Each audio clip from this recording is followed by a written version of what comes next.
دیگر کاغذات Asian syndicate limited کے لیٹر فارم پر ٹائپ کیے ہوئے تھے اور ان کا تعلق بھی اسی سودے سے معلوم ہوتا تھا۔ اس کے علاوہ بکرے کی شکل کا ایک نقلائی ٹائٹن بھی موجود تھا۔ اپنے شناخت نامے کے ساتھ ان کاغذات کی موجودگی سے ڈینی نے ایک ہی نتیجہ اخذ کیا کہ اسے ایشین سنڈیکیٹ لمیٹڈ کے نمائندے کے طور پر اس سودے کو تکمیل تک پہنچانا تھا، اور یہ تو ظاہر ہی تھا کہ گرے کلاس کی برآمد محض ایک کاروباری آڑ تھی، ورنہ وہ سارا قصہ ہیروئن ہی سے متعلق تھا۔ اس نے بریف کیس اپنی الماری میں مقفل کیا اور کھانا کھا کر فیکٹری روانہ ہو گیا۔ وہاں پہنچا تو دوسرے کاروباری پیغامات کے علاوہ اسے سیکریٹری سے معلوم ہوا کہ کوئی دعوت کہ کوئی عورت 2 بار اس کے لیے فون کر چکی تھی اور اس کی عدم موجودگی کی اطلاع پا کر نہایت تجسس اور بے چینی کے عالم میں یہ جاننا چاہا تھا کہ وہ کس وقت تک دفتر آئے گا اور آئے گا بھی یا نہیں۔ سیکریٹری نے جب اس عورت کا نام جاننا چاہا تو اس نے کوئی جواب دیے بغیر سلسلہ منقطع کر دیا۔ دوسری بار محض آواز اور ڈینی کے بارے میں سوالات کی یکسانیت سے سیکریٹری نے اندازہ لگا لیا کہ بولنے والی وہی تھی۔ اس عورت کی دونوں فون کالز 11 اور 12 بجے کے درمیان آئی تھی، لہٰذا ڈینی کا ذہن گلشن اقبال والی خوش مزاج عورت کی طرف گیا۔ لیکن اسے ڈینی کی فیکٹری کا نمبر کیسے علم ملا؟ اسے یہ تو ضرور بتایا گیا کہ کوئی شخص اینی زولا کے حوالے سے اس کے پاس آئے گا، لیکن اسے یہ کیسے معلوم ہوا کہ آنے والا ڈینی ہوگا؟ وہ تنظیم سے وابستہ تھی تو مقررہ طریقے سے ہٹ کر رابطہ قائم کرنے کی کوشش کا کیا مطلب تھا؟ پھر جب ڈینی اس سے ملا تو اس نے اشارہ بھی ایسی کوئی بات نہیں کہی جس سے یہ ظاہر ہوتا کہ اس نے ڈینی کے لیے اس کے دفتر فون کیا تھا۔ یہ سب ایسے پیچیدہ سوال تھے کہ وہ الجھن میں پڑ گیا۔ نہ جانے گروہ میں اس کا کیا مقام تھا اور وہ ڈینی میں کیوں اتنی دلچسپی لے رہی تھی۔ گھر پر بھی اس نے ڈینی کو اپنے دام میں پھنسانے میں کوئی کسر نہیں چھوڑی تھی۔ اگر ڈینی کو باس کی خصوصی ہدایت یاد نہ ہوتی تو شاید وہ بھی اس کی لگاوٹ کا شکار ہو کر بہک جاتا۔ دوسرے کاموں میں مصروف ہونے سے پہلے معمول کے مطابق وہ ڈاک کے مطالعے میں مصروف تھا۔ وہ جاپان سے آیا ہوا پلاسٹک مولڈنگ اور ایکسٹرا ورین مشینوں کے بارے میں لٹریچر دیکھنے میں مصروف تھا کہ فون کی گھنٹی کی مدھم آواز نے اسے چونکا دیا۔ اس نے ریسیور اٹھایا تو آپریٹر کی آواز سنائی دی۔ دوسرا کوئی خاتون آپ سے بات کرنا چاہتی ہے، پہلے بھی آپ کی غیر موجودگی میں 2 بار ٹرائی کر چکی ہے۔ ڈینی کا دل تیزی سے دھڑکنے لگا۔ یقیناً اسی عورت نے دوبارہ آپریٹر کے توسط سے سیکریٹری سے بات کی ہوگی۔ اس نے سوچا اور پھر آپریٹر سے کہا، یہ لائن دے دو۔ ہیلو تنویر صاحب۔ ہلکی سی کلک کے بعد ریسیور میں ایک نسوانی آواز ابھری تو ڈینی کی پیشانی پر تحیر آمیز شکلیں نمودار ہو گئیں، کیونکہ وہ مترنم اور رسیلی آواز اس کے لیے نئی نہیں تھی۔ بالمشافہ اور فون پر دونوں ہی طرح وہ اس آواز کی سحر سے آشنا ہو چکا تھا۔ جی بول رہا ہوں، اس نے ماؤتھ پیس میں سنجیدہ اور باوقار لہجے میں کہا۔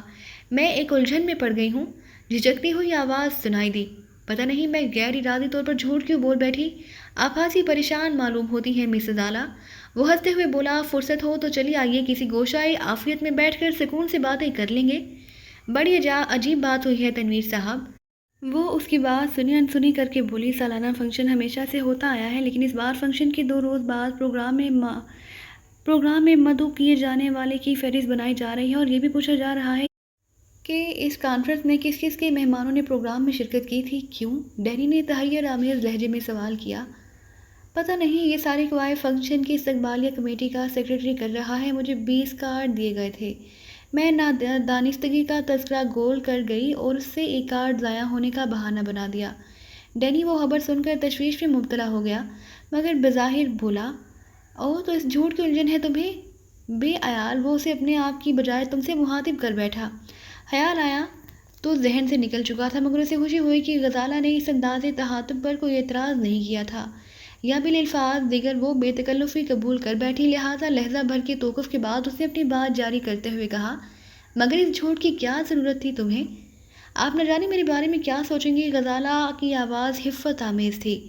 اس روز آپ نے اپنے رویے میں جو تبدیلی کے بارے میں مجھے اور آبدہ کو بتایا تھا، مگر یہ میرے ذہن سے چپتی رہی کہ شاید مہمان خصوصی کی تقریر شروع ہوتے ہی آپ پریشان ہو گئے تھے، لہٰذا میرے منہ سے غیر ارادی طور پر ایک جھوٹ نکل گیا، جسے نبھانے کے لیے مجھے ایک کارڈ گم ہونے کا عذر تراشنا پڑا۔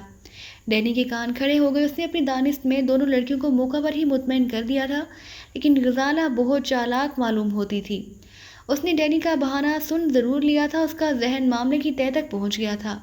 اب وہ مزید بات غزالہ کے شعبے کو تقویت نہیں دینا چاہتا تھا، مگر ساتھ ہی وہ بے چین ہو گیا کہ آخر استقبالیہ کمیٹی کا سیکریٹری یہ نئی تشویش کیوں کھلوا رہا ہے؟ چلو میں بھی اسے نبھا لوں گا، وہ ہنستے ہوئے بولا۔ پتہ نہیں تمہیں کیا وہم تھا، ورنہ میری دانست میں سچ بولنے میں کوئی حرج نہیں تھا۔ اوہ اصل بات تو ابھی سنی ہی نہیں آپ نے۔ غزالہ آواز سے دبا دبا سا جوش نمایاں تھا۔ سیکرٹری نے کسی کو بھی چھان بین کے بارے میں کچھ نہیں بتایا، بس یہی کہتا پھر رہا ہے کہ حرد و نوش سمیت جملہ انتظام اخراجات کی فیکس شرح نکالنا چاہ رہا ہے تاکہ دوسرے مواقع پر اخراجات کا صحیح اندازہ رہے۔ آبدہ کی کلاس میں پڑھتا ہے، ان میں خاصی دوستی ہے۔ مجھے اس لیے پتہ چلا ہے کہ سیکرٹری ساری تفصیلات سکندر علی کے اما پر حاصل کرنا پھر رہا ہے۔ ڈینی کا دل اچھل کر حلق میں آ گیا۔ تو کیا باس کو اس کی موجودگی کا احساس ہو گیا تھا؟ وہ بمشکل اپنے لہجے میں لا تعلقانہ بے پرواہی قائم کر سکا۔ سکندر علی کون ہے؟ بھول گئے؟ غزالہ تیزی سے بولی، وہی تو مذاکرے میں وہ مہمان خصوصی تھا اس دن۔ اسی نے سیکرٹری سے بیرونی مہمانوں کی فہرست مانگی ہے جو اس شام مذاکرے میں موجود تھے۔ اب میرے لیے میری الجھن بجا ہے یا نہیں؟ اس کا لہجہ داد طلب تھا اور وہ سچ بول رہی تھی، تو اس نے فہرست سے ڈینی کا نام حذف کرنے کی کوشش کی تھی۔ تمہاری الجھن تو خیر بجا ہے۔ اس بار ڈینی کو سنجیدہ ہونا پڑا، لیکن سکندر علی کے دماغ میں کون سا کیڑا کلبلایا جو اس نے مہمانوں کی فہرست مانگی ہے؟ اور پھر تمہارا سیکرٹری بھی کاٹ کا الو ہے کہ آنکھیں بند کر کے اس کے حکم پر چل پڑا۔ سکندر علی نے اس روز اعلان کیے بغیر کمیٹی کو 10,000 عطیہ دیا ہے تاکہ وہ زیادہ بڑے پیمانے پر ایسے ہی ایک اور مظاہرے کا انعقاد کرے جس میں سماجی کارکنوں کے علاوہ ایکسائز ٹیکس اور دوسرے اعلیٰ سرکاری حکام کو بھی بلایا جائے۔ غزالہ بتانے لگی، لہٰذا اس سے تعاون تو ہمارے کالج کے ہر طالب علم کو ذاتی طور پر ہوا ہے۔ پھر اس نے فہرست کی طلبی کا بہت مضبوط عذر بھی پیش کیا ہے۔ فنکشن کے اگلے دن یعنی کل اسے گمنام آمیز خط ملا ہے، دھمکی آمیز خط، جس میں اسے انسداد منشیات کی مہم جاری رکھنے پر بدترین نتائج کا سامنا کرنے کی دھمکی دی گئی ہے۔ خط کالج کی جانے والی تقریر کے حوالے سے ہے اور سکندر علی کا خیال ہے کہ مہمانوں میں کوئی ایسی کال بھیڑ بھی تھی جو شرافت اور سب حلال کے پاکیزہ لبادے کی آڑ منشیات فروشی میں بھی ملوث ہے۔ وہ سرگرم اور فعال آدمی ہے، اس کا خیال ہے کہ مہمانوں کی فہرست دیکھ کر شاید وہ خط بیچنے والے کو پہچان لے گا۔ ڈینی کا دل ڈوبنے لگا۔ معاملہ کسی حد تک اس کی سمجھ میں آ گیا تھا۔ اس کا باس یقینی طور پر سکندر علی ہی تھا۔ شاید گھر جا کر اس نے سوینئر کے آخری سرورق پر ڈینی کی فرم کا نام تہنیتی پیغام کے ساتھ دیکھا ہوگا اور پھر اس الجھن میں گرفتار ہو گیا کہ کہیں ڈینی بھی اس مذاکرے کے مہمانوں میں شامل نہ رہا ہو، اور یوں اس کی آواز سن کر اپنے سربراہ کی پراسرار شخصیت کے راز سے واقف ہو گیا۔ اس کے پاس اپنے خدشے کی تصدیق یا تردید کے لیے اس سے بہتر کوئی طریقہ نہیں تھا جو اس نے اختیار کیا۔ کسی ایسے فرد کے بارے میں چھان بین کی بجائے اس نے سارے ہی شرکاء کے نام مانگ لیے۔ غزالہ نے بھی محض چھٹی حس کے سہارے ڈینی کا نام چھپا لیا تھا، ورنہ اپنی شخصیت کا راز فاش ہو جانے کے خوف سے سکندر علی ڈینی کو موت کے گھاٹ اتارنے کا فیصلہ بھی کر سکتا تھا، کیونکہ معاشرے میں اپنی انسان دوستی، سماجی خدمات، فیاضانہ مالی اعانت اور خدا ترسی کی ہر دل عزیز خوبیاں اس نے منشیات فروشی سے کمائے ہوئے کالے دھن کے سہارے ہی برقرار رکھی ہوئی تھیں، اور اس جیسا محتاط آدمی کبھی یہ خطرہ مول نہ لیتا کہ کوئی اس کے چہرے سے عزت، شرافت، امانت، دیانت، صحافت اور شجاعت کا دویز غلاف نوچ کر اس میں چھپے ہوئے منشیات فروش کو معاشرے اور قانون کے سامنے بے نقاب کر سکے۔ وہ دل کی گہرائیوں سے غزالہ کا احسان مند تھا، لیکن اس لڑکی سے اپنی احسان مندی کا اعتراف نہیں کر سکتا تھا۔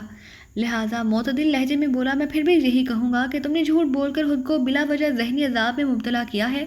یہ محض ایک اتفاق تھا کہ میں مہمان خصوصی کی آواز سن کر محفیت سے چونکا تھا اور پھر دل ہی دل میں اپنے کاروباری خسارے کا ملال کرتا رہ گیا۔ اگر تمہاری پریشانیوں کا خیال نہ ہوتا تو میں اب بھی تمہیں یہی مشورہ دیتا کہ استقبالیہ کمیٹی کے سیکرٹری سے رجوع کر کے اپنی بیان کی تصحیح کرا لو۔ ایسے پیچیدہ معاملات میں جھوٹ آخرکار تکلیف دہ ثابت ہوتا ہے۔ میری پریشانی؟ غزالہ کی آواز تحیر آمیز تھی۔ تصحیح کرانے میں کیا پریشانی لاحق ہو سکتی ہے مجھے؟ معاملہ خطرناک دھمکیوں کا ہے، ڈینی نے کہا۔ فہرست درست کرا کے تم ہاں نگاہوں میں آ جاؤ گے۔ پھر سکندر علی نے اگر خوفزدہ ہو کر معاملہ پولیس کے سپرد کر دیا تو وہ سب سے پہلے تم پر اپنی توجہ مرکوز کرے گی اور تم محض اس بنا پر مشکوک سمجھ لی جاؤ گی کہ پہلی بار تم نے جھوٹ بول کر دانستہ ایک نام چھپانے کی کوشش کی تھی۔ اور میرے خدا! رسیور پر غزالہ کی گہرا سانس لینے کی آواز سنائی دی۔ اس حد تک تو میں نے سوچا ہی نہیں، خیر میں جو کچھ بتا چکی اس میں ترمیم نہیں کروں گی، اور آپ بھی بھول جائیں گے کہ اس فنکشن میں آئے تھے۔ کس فنکشن کی بات کر رہی ہو؟ ڈینی نے سنجیدگی سے کہا۔ ارے وہی ہمارے کالج کا بورا مذاکرہ۔ کب کی بات ہے یہ؟ ڈینی بدستور سنجیدہ رہا اور یکبارگی اس کے کانوں میں جلترنگ بج اٹھے۔ غزالہ کہا کھلکھلا کر ہنس پڑی۔ تو آپ میرے کہتے ہی بھول بھی گئے؟ حکم کا بندہ ہوں، ڈینی نے زمانے سا جواب دیا۔ پھر غزالہ کے بارے میں اس کے دل میں پہلے ہی دن سے ایک نرم سا گوشہ موجود تھا اور وہ اس سے بے تکلفی پیدا کرنے کا یہ موقع گنوانا نہیں چاہتا تھا۔ اسے تو یہی سوچ سوچ کر خوشی ہو رہی تھی کہ بے دھیانی میں وہ اسے نراش کیے بغیر آپ کی بجائے تم سے مخاطب کرنے میں کامیاب ہو گیا۔ جب چاہو آزما سکتی ہو۔ کافی دیر ہو گئی، فون بند کر دوں؟ وہ سنجیدہ ہو گئی۔ ایک بات تو ہم دونوں بھول ہی رہے ہیں، ڈینی نے چونک کر کہا، اور ہم دونوں کی مٹھاس میں کھو گیا۔ وہ کیا؟ غزالہ نے چونک کر کہا۔ کہیں آبدہ میرا نام نہ لے بیٹھے؟ ڈینی نے خدشہ ظاہر کیا۔ وہ اپنی دنیا میں کھوئی رہنے والی ایک بے ضرر سی لڑکی ہے، اسے خبر ہی نہیں کہ میں نے کیا لکھوایا ہے۔ نہ وہ فہرست دیکھے گی، نہ وہ منہ کھولے گی۔ اس کی طرف سے میں بے فکر ہوں، آپ بھی پریشان نہ ہو۔ اچھا، فون نمبر کیا ہے تمہارا؟ ڈینی نے ڈھٹائی کے ساتھ کہا۔ جب میں خود آپ کو فون کر لیتی ہوں تو اس کی کیا ضرورت ہے؟ سنجیدہ ہو جانے کے باوجود وہ ڈینی کی جسارتوں پر برا فروختہ نہیں تھی۔ کبھی مجھے بھی ضرورت پڑ سکتی ہے، میرا دل بھی چاہ سکتا ہے بات کرنے کو۔ ڈینی گویا مچل گیا۔ نمبر بتا بھی دوں گی تو کوئی فائدہ نہ ہوگا۔ اس کا لہجہ استفسار طلب تھا، جیسے ڈینی کی زبان سے نمبر جاننے کا کوئی زیادہ بہتر جواز سننا چاہتی ہو۔ ایسا کوئی نقصان بھی نہ ہوگا، میں بہت شریف اور شائستہ انسان ہوں۔ وہ شاید بے اختیار ہنس پڑی، مگر میرے ڈیڈی اتنے شائستہ نہیں کہ آپ کی فرمائش پر مجھے فون پر بلا دیں گے۔ میں ایسے وقت فون کروں گا جب وہ گھر پر ہی نہ ہوں، ڈیڈی نے صدقے دل سے معصومانہ لہجے میں کہا۔ اس خوبصورت سی لڑکی کے لیے اس کا دل موم ہوا جا رہا تھا۔ وہ ریٹائرڈ کرنل ہے تنویر صاحب، وہ ایک ایک لفظ پر زور دے کر بولی۔ سارا دن گھر پر رہتے ہیں اور خود ہی فون ریسیو کرنے کی کوشش کرتے ہیں۔ تم نمبر تو بتاؤ۔ مردانہ آواز سنائی دی تو بولے بغیر فون بند کر دوں گا۔ زنانہ آواز سے بات کریں گے؟ ظاہر ہے، ڈینی نے بلا سوچے سمجھے کہا۔ وہ پھر ہنس پڑی، پہاڑی جھرنوں جیسی رل تڑل ڈینی کے کان میں گنگنا اٹھی۔ میری امی بھی نیم فوجی ہے، اگر آپ سے ذرا بھی لغزش ہو گئی تو مجھے فون کے قریب بھی نہیں پھٹکنے دیا جائے گا۔ اب کم از کم فون تو کر لیتی ہوں، پلیز غزالہ۔ اسے بے تکلفی سے پکارتے ہوئے ڈینی کا دل سینے میں تیزی سے دھڑک اٹھا۔ تم یقین کرو کہ میری وجہ سے کسی دشواری میں نہیں پڑو گی، میں تمہاری آواز پہچانے بغیر منہ ہی نہ کھولوں گا۔ اور غزالہ نے اسے اپنا نمبر لکھوا دیا، اور جب تک دفتر میں رہا اس کا رواں ہوشی سے سرشار رہا۔ اس کا خیال تھا کہ مبہم کنایوں میں وہ غزالہ تک اپنی بات پہنچانے میں کامیاب ہو گیا تھا، جس کا جواب زیادہ حوصلہ افزا نہیں، حوصلہ شکن بھی نہیں تھا۔ اس کی زندگی میں صنف نازک کی وقت کبھی ایک کھلونے سے زیادہ نہیں رہی تھی۔ پیتے ہوئے وہ اچھی گفتگو ضرور پسند کرتا تھا، لیکن استعاروں اور شاعرانہ تالیوں کا اس نے کبھی سہارا نہیں لیا تھا۔ لیکن استعاروں اور شاعرانہ تالیوں کا اس نے غزالہ کی جانب ضرور سوچا تھا۔ مختصر واقعات کو پسند کرتا تھا اور پھر انہیں بھول جاتا تھا، مگر غزالہ نے اس کی ذات سے کچھ نازک سے گوشوں کو چھیڑا تھا۔ چاہتے ہوئے بھی وہ اس کے بارے میں محض گوشت پوست کے خوبصورت پیکٹ کی طرح نہیں سوچ سکا تھا، اور اس ابتدا کی انتہا دیکھنے کا تہہ دل سے مطمئن تھا۔ دفتر کا وقت ختم ہوا تو وہ وہاں سے کینٹ اسٹیشن کی طرف روانہ ہو گیا۔ وہ اس کاج کا شوقین تھا اور گھر پر اس کا مناسب ذخیرہ بھی یہی تھا، مگر اس دن گھر پر آخری بوتل زیر استعمال تھی، جس کے ختم ہونے سے پہلے وہ نیا ماحول حاصل کر لینا چاہتا تھا۔ جب تک قانون امتراض نافذ نہیں ہوا تھا اسے کبھی دشواری نہیں ہوئی تھی۔ شہر کی کسی بھی دکان سے من پسند بوتل خرید لیتا، مگر پابندی کے بعد ذرا الجھن پیدا ہو گئی تھی۔ شراب کی درآمد اور فروخت کی اجازت تھی تو ڈٹائی سے وہ عمدہ وسکی کی بوتل مل جاتی تھی، جبکہ اس پر درآمدی ڈیوٹی کی شرح بہت زیادہ تھی۔ لیکن سیاسی ہنگاموں میں ڈولتی ہوئی حکومت نے آخری داؤ کے طور پر عوام کی مذہبی ہمدردیاں حاصل کرنے کے لیے اس نے امتناع شراب کا قانون نافذ کر کے پرانے بیوپاریوں کی نیندیں اڑا دی تھی۔ چند روز بازار میں ایسا سناٹا رہا جیسے ولایتی سے دیسی تک کشیدہ کاری کا آخری قطرہ بھی نہ ملتا رہے۔ ڈھونڈنے والوں کو لگے چنے ٹھکانوں سے ملنے لگے۔ سودے کرنے والے شاید اسی موقع کی طاق میں تھے۔ کراچی کے ساحلوں سے وہ دوسری اشیاء کے ساتھ بھانت بھانت کی شرابوں کے کریٹل سے بھری ہوئی لانچیں آنے لگی۔ بغیر ڈیوٹی کا مال پہلے سے بھی مہنگے داموں خریدا جانے لگا، اور اس پر ترلا یہ کہ گاہکوں کو ناپسند پسند کا بھی خیال نہ رہا۔ جو ملتی لینی پڑتی۔ کالے کتے کے شوقین سفید گھوڑے بغل میں دبائے پھرتے اور خوش ہوتے کہ کچھ مل تو گیا۔ ساقی خانے ویران ہو گئے، میکدوں کی محفلیں اجڑ گئی، مگر جو پیے بغیر سونا نہ جانتے ہوں ان رندوں نے اپنے گھروں میں گوشہ اخراجات بنا لیا۔ ایسا معلوم ہوتا تھا جیسے شہر کی ہستی کھنکتی رنگین سماجی زندگی کو کسی کی نگاہ کھا گئی ہو۔ پینے والے در بدر مارے پھرتے رہے اور پھر ان کے مہربان میدان میں آ گئے۔